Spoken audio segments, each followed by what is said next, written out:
Hey, hi there.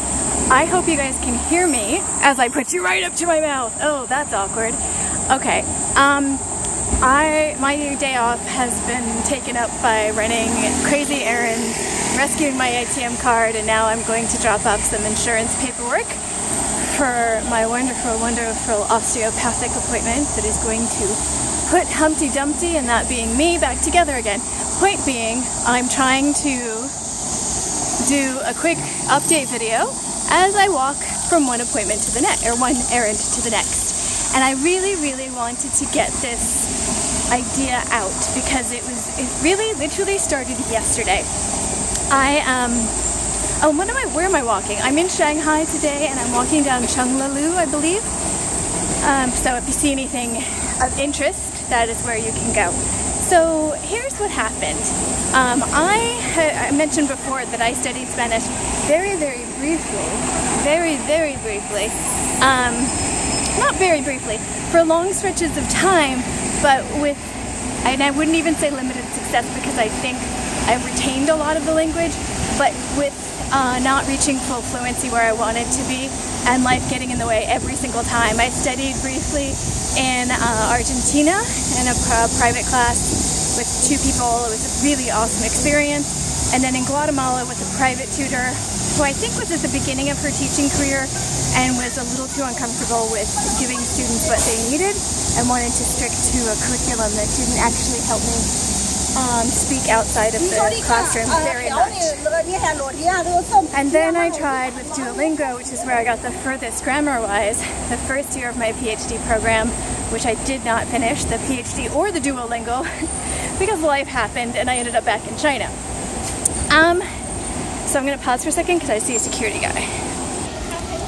Okay, the reason why this is important is because the past 2 days, the past week, I've been learning the pronunciation of basically the pinyin, which is the pronunciation of the Chinese characters that I've known, and some new characters as well, and I'm throwing in some sentences from an Anki common sentence deck that I found just to keep my interest level up, because you gotta keep challenged to keep motivated. Can't get bored because then you'll just stop studying. So here's the thing. So how do I put this? So I now have a sound to go with a lot of the characters, but as you can imagine when you learn, anyway, it's getting really crowded where I'm walking. And when you learn, you don't learn everything all the time. So some of the meaning's coming through and some of the characters, some of the sound and meaning is coming through, and sometimes just the sound is coming through. And I'm perfectly happy with progress however it comes. But what happened yesterday, and why I'm talking about my Spanish language learning, wow, she just stopped really quickly in front of me, is this. I was staring at the character for place, I believe, if I remember correctly, and instead of the pinyin coming into my head and kind of mouthing it to myself, instead of that happening, lugares came into my mind, which if I remember correctly is the Spanish word for place or places. And I kind of went, what? And this kept happening over and over and over. I think I need to go the opposite direction. Oh, it's getting so crowded. Can you guys see how crowded this is? Probably not. Anyway, and this kept happening over and over. Now, the funny thing is, when I didn't have any language, whether it be English or Spanish or pinyin for Chinese, then, crossing. Can you see how many bicycles are here? Just wow. Anyway, when I had some language, but not the language I needed, I'm gonna go down the street even though that's not the right way to go. The image in my flashcards, which it's working, yay! The image of my flashcards would pop up in my brain, and some language, whether it be English, Spanish, or the Chinese, would pop into my head, like pronunciation. But when I didn't have any of the pronunciation, or I forgot the meaning, the image wouldn't pop up, but sometimes the image would just pop up in my brain without any sound.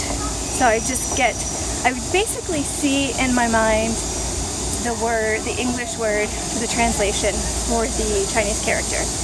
But the biggest takeaway from this is I'm having second language interference from a language that I'm barely, and second language being Spanish, with a language that I am barely functional in. And again, I'm comfortable with that because I'm practicing the pinyin a lot. So I am convinced that eventually the pinyin will take over the places where the Spanish has crept in. But I thought that was really interesting. I always assumed you wouldn't have a lot of, like you hear about polyglots and them kind of mixing languages here and there, but you don't really hear about people who are barely fluent in a language having that kind of interference. So I thought that was kind of interesting that that's happening with a little bit of Spanish that I do know. So I thought that was kind of crazy. Has this ever happened to you in a language that you're not terribly fluent in, it coming in while you're learning like a third language? If so, please do leave some comments below. And now I have to actually find the address I'm looking for. Alright, so that's it. So we're talking about language interference with languages that you're not fluent with. Who knew?